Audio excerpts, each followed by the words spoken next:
First of all thank you.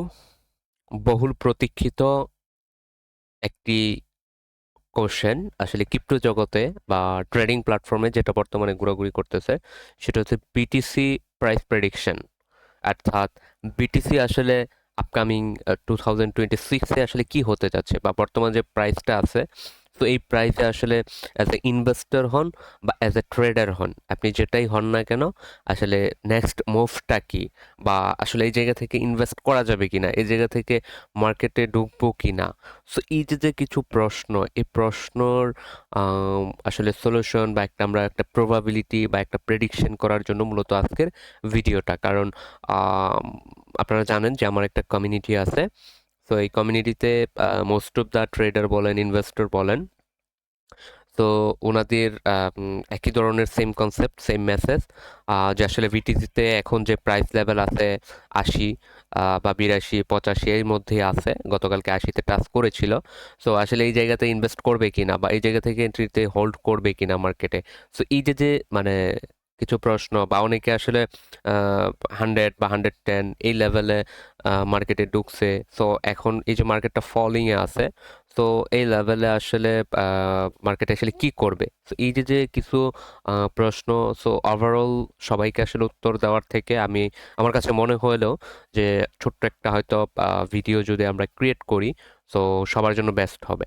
তো সেখান থেকে আশা রাখি যদি আপনি অ্যাজ এ ট্রেডার, ইনভেস্টর যেটাই হন না কেন, যদি হয়ে থাকেন, আমি বলবো ছোট্ট এই পুরোটো টপিকস, পুরোটো ভিডিও কমপ্লিট করবেন, কন্টিনিউ করবেন, বিকজ হচ্ছে এখান থেকে হয়তো আপনি নেক্সট 2026-এ যে আসলে একটা র্যালি বা নভেম্বর চলতেছে, ডিসেম্বর, হ্যাঁ, জানুয়ারিতে আসলে নেক্সট মুভটা কি হওয়ার পসিবিলিটি আছে, এই বিষয়টা হয়তো আমরা কি করতে পারবো, মোটামুটি একটা আইডিয়া নিতে পারবো।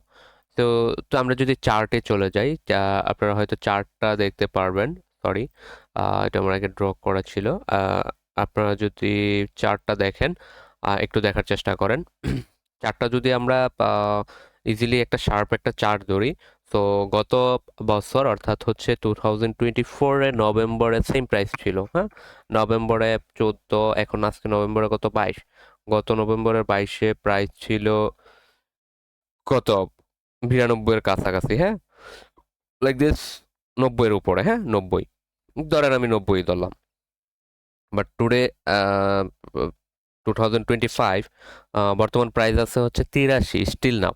সো তাহলে যদি আমি ওভারঅল থিঙ্কিং করি, ওভারঅল র্যালি করি, যদিও মার্কেটটা সেটা কি 2025 অক্টোবরে, মানে কত মাসে আমাদের, মানে এক মাসের ব্যবধানে মার্কেট কতটা ফল করে, যে 2024 ফাইভে কি ছিল, 124 ছিল, সেখান থেকে এখন 80, অর্থাৎ হিউজ একটা ফল আসলে আমরা দেখতে পেয়েছি। শুধু বিটিসি না, ক্রিপ্টো জগতে হিউজ একটা ফল হয়েছে। সো এই ফলের অনেকগুলো রিজন আছে। সো এগুলা রিজনগুলা কিছু ফান্ডামেন্টাল আছে, কিছু টেকনিক্যাল আছে। তো রিজনগুলো আসলে মানে যদি আমরা চার্ট অ্যানালাইসিস করে চিন্তা করি, সো ইজিলি কিন্তু রিজনগুলো আমরা ধরতে পারি। ওয়ান যখন হচ্ছে আপনার এই লেভেলটা, অর্থাৎ হচ্ছে 100 লেভেল ব্রেক করে দেন হচ্ছে আপনার 97 লেভেলটা ব্রেক করে ফেললো, দিস ইজ দ্য, আপনি হয়তো শর্ট টাইম ফ্রেমে এক্সপোর্টে আপনি গেলে এখানে সুন্দর একটা অর্থাৎ যখনই 97 লেভেল ব্রেক করছে, ইজ গোয়িং অন, যে মানে 85-80 লেভেল যে আসবে, এটা মানে মোটামুটি কনফার্ম ছিল। কারণ এই জায়গাগুলোতে হিউজ হিউজ লিকুইডিটি মানে ক্রিয়েট হয়েছে। তো আসলে মানে আমরা মেন কনসেপ্টে আসি যে আসলে কি হতে যাবে। তো আমরা আশা করতেছি যে মার্কেটটা এখান থেকে হয়তো যে জায়গাতে আছে, এই জায়গাতে হয়তো কিছুটা দিন রেঞ্জিং করবে। আর যদি এখান থেকে উঠে যাওয়ার পসিবিলিটিটা খুব কম, অর্থাৎ এই লেভেল থেকে, অর্থাৎ 85 লেভেল থেকে মার্কেট র্যালি অর্থাৎ নতুন হাই ক্রিয়েট করার পসিবিলিটি খুবই কম। আমরা আইডিয়া রাখতেছি যে 70-এর কাছাকাছি লেভেল, অর্থাৎ এই যে লেভেলটা 70 থেকে মানে 72 থেকে 65 66-র যে লেভেল, হ্যাঁ, আমরা এই লেভেলটার জন্য অপেক্ষা করতেছি। সো যদি আপনি লং টার্ম একটা ইনভেস্টের চিন্তা করেন, আমি বলবো একটু অপেক্ষা করেন, মার্কেটটা দেখেন যে জায়গাতে 80 85 লেভেলটাতে আছে, এই লেভেলটাতে আসলে মার্কেটটা কি করে। তো মোস্ট অফ দ্য যেটা হয় যে আমরা যারা ট্রেডার আছি, মোস্ট অফ দ্য হচ্ছে আমাদের ব্যালেন্সটা ওই জায়গাতে জিরো করে ফেলি, যখন হচ্ছে আপনার এই যে এখন এই প্রাইসে আসছে, এই প্রাইসে আসার পরে আমরা হুমড়ি খেয়ে পড়তেছি, ইনভেস্টর বলেন, ট্রেডার বলেন, যে হ্যাঁ এই তো নেমে গেছে, আর নামবে না। তো এই যে নেমে গেছে আর নামবে না, এখানে আপনাকে ঢোকাবে, ঢোকানোর পরে তো এখান থেকে ইনস্টিটিউশন একটা জাম্প করে হয়তো এই লেভেলের কাছাকাছি, মানে আমরা প্রেডিক্ট করতেছি যে এই লেভেলটা অর্থাৎ যে মানে এখন যে রেজিস্ট্যান্স লেভেলটা অর্থাৎ 80টা সে ব্রেক করবেই, অ্যান্ড 80টা ব্রেক করে সে কতটুকু আসতে পারে ডিপেন্ড করতেছে আসলে মার্কেট সিচুয়েশনের উপর। অর্থাৎ পরবর্তীতে যে মুভটা দিবে সেই মুভে 80 ব্রেক করার পরে কতটুকু এসে আসলে মার্কেট এখানে রিজেক্ট করতেছে বা মার্কেট এখান থেকে রিট্রেস্ট করে উঠার ট্রাই করতেছে, এই জিনিসটা আমরা হচ্ছে দেখার অপেক্ষা। তবে আমরা মানে আশাবাদী এই লেভেল পর্যন্ত একটু অপেক্ষা করতে পারি, যদি এর আগে কোনো আমরা কনফার্মেশন পাই হয়তো আমরা মার্কেটে কি করতে পারি, জাম্প করতে পারি বা গোয়িং আপ দিতে পারি। বাট আমরা একটু অপেক্ষা করব।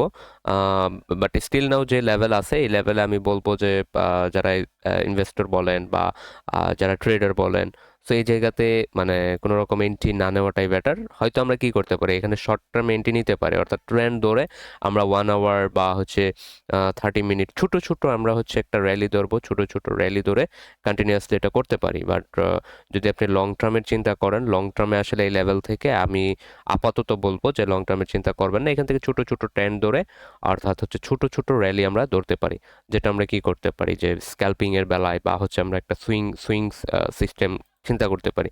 বাট অ্যাজ এ ইনভেস্টমেন্ট যদি আপনি চিন্তা করেন, সো আমি বলবো বা আমাদের যে প্রেডিকশন আমরা একটু অপেক্ষা করি, দেখি আসলে একটা উইক দেখি, অর্থাৎ নভেম্বর ডিসেম্বরে দেখি কি হয়। নভেম্বরটা শেষ হোক, মানে মান্থলি যে ক্লোজিং ক্যান্ডেলটা, মান্থলি ক্লোজিংটা ক্যান্ডেল হইলে হয়তো আমরা কি করতে পারবো, একটা আইডিয়া জেনারেট করতে পারবো বা আপনারাও একটা আইডিয়া জেনারেট করতে পারবেন।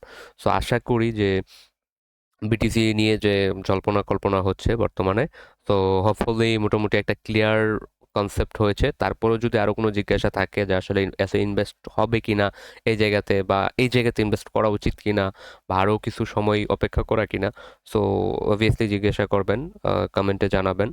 সো সবাইকে আমি বলবো যে একটু সাবধানে হচ্ছে আপনারা এন্ট্রি বা ইয়াতে ঢুকবেন, এটুকুই।